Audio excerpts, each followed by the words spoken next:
Ayan, luto na yung ating mga na-harvest, guys.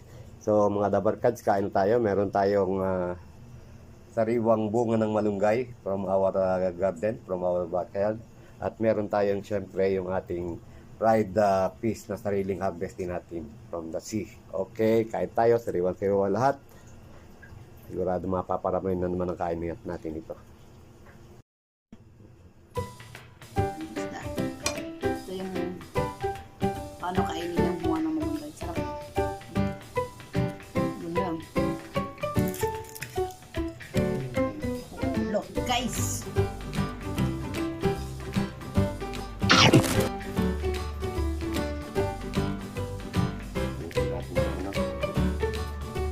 Ito na lang natin.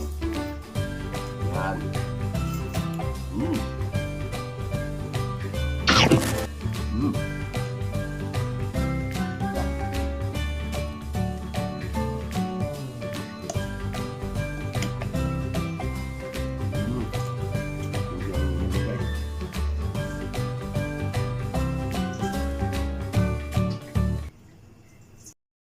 So, ayan mga Dabarkads, tapos na kami kumain. Hindi na namin natuloy yung video kanina para ma-enjoy namin yung aming pagkain.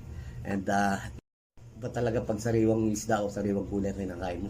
Sobrang nakakarami ng kain and busog na busog talaga ako.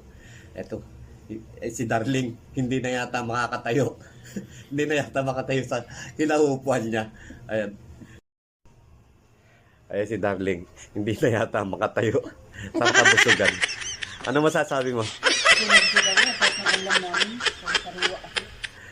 Ay, thank you Lord sa blessing. Thank you for watching. Bye-bye.